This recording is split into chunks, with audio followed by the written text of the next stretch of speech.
Hey, Sandra Villavec here with you today from Glucose Studios. And I want to take a step back and take some time to do an overview discussion of what is design thinking. Design thinking is very similar to human-centered design. A lot of times, in my perspective, it's used synonymously. I will say design thinking is something that is normally used in a way of charting the course or strategy for a project. And then human centered design often is used in technology development after the project has a plan, and it is more of a lens to say, how is this going to impact humans? I'll say from my experience, I flip that. I normally start with human centered design and assess what is the impact of this project on humans, and then go into design thinking to come up with an execution strategy. And wait a second. I'm already diving way too far in. Let me take a step back. Design thinking. Okay. Design thinking is a mindset that is used to solve problems. And it essentially uses empathy at the core to find the root problem or the root challenge and identify what that need is so that your solution directly matches that need.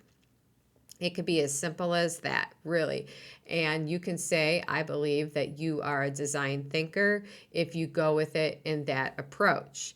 And then adding the lens of saying, how does this impact people, humans, my community, the world? Then you can automatically say that it's human centered design.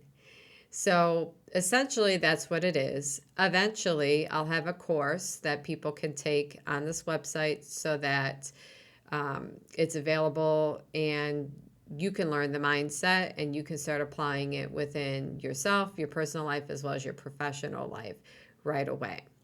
So, what are some of my favorite things about design thinking? Well, it's exactly that you have a whole group of people in one room who are trying to solve a problem.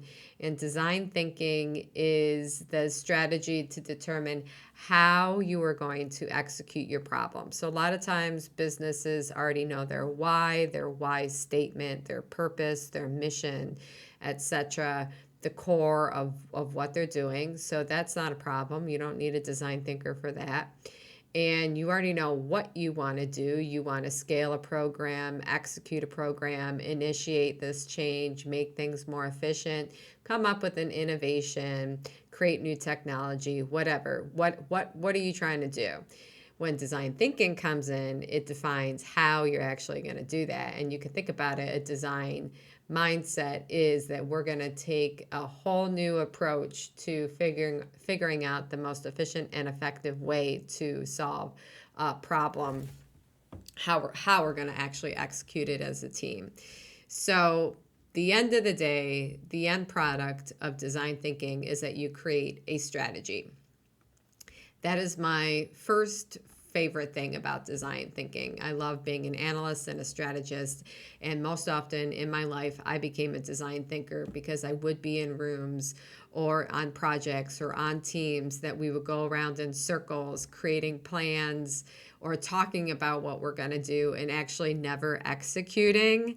And it was fun to be able to become a design thinking facilitator, to get up at that board and say, hey, let's figure out how we're going to do this, and be able to actually see those plans and dreams and visions come to life. So as an educator, designer, artist, obviously that makes sense for me. I'm able to kind of help people go down a path of what normally can't be seen and create a vision for how we're going to do it.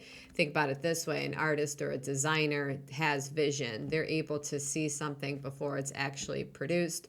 So we help close those gaps from start to finish. So number one is, in the end, you have a strategy. Number two, extending that though, is the actual process when you're going through it. You get so much more than just a strategy.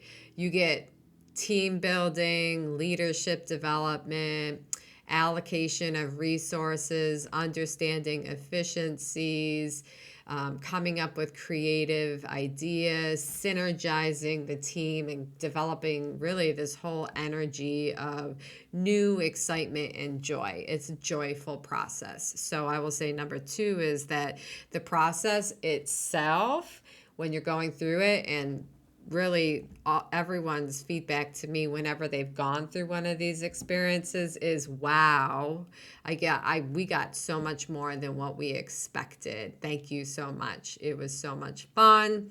We grew, etc. So you get so much more. Think about it. That is high value. And the third thing I love about design thinking is that it's simple. So there's a lot of processes out there. I've gone through them. I've learned them. They tend to be very like heavy, rigid, because you have to stay in the process. Often the process is so complicated that the facilitator gets stuck in that process and they're not able to be agile or responsive to the people in the room. And it's more about the process rather than like the steps in the process rather than the experience of the process, or being human-centered, the experience of the people who are in it. It lacks that empathy component, all these other processes. This process is honestly really simple. And again, going back to my previous one, it's fun. So I love that it's simple, and honestly, anyone can learn it. And if you're interested, and implement it. Moving on that train then, so the people who are involved are very empowered. So while you're in it, you're learning about your process, your team, but you're also learning about design thinking. So most often, once someone has gone through a design thinking process like once or twice, they feel confident that they would be able to start to practice that within their own work. And I've seen it time and time again. So again, adding more value to the experience itself, that as as a third eye within this experience, you can learn how to do design thinking while you're doing it. And the next is sense empathy. And this is my almost favorite. It should be my favorite, but towards the top of my favorite is that empathy, as mentioned, is the core of this process. So being empathic towards the end user, and also empathic towards all the stakeholders that are involved in the project. It starts to teach people that empathy is something that you can learn and that you can strengthen as a muscle. And it's almost like we're in the gym together when we're doing design thinking, that we're in a safe space where we are all able to come as we are and strengthen our muscles of being more empathic towards ourselves and then towards others. So like, if again, another high value add to this process that I've never seen in any other process. Actually being able to learn and strengthen empathy, that's incredible. That will have ripple effects for long term within the team as well as the work environment. So that's great. Obviously, I'm excited about it. Hopefully you are too. And then the most that I'm excited about, the top one, is, as kind of mentioned before, is there are so many words to describe this process of like being light, flexible, fluid, helping people to get into a flow state. It's very eye-opening and connecting. It's exactly that. It's light. You're going to come out refreshed and energized at the end of the day. And that's exciting to me.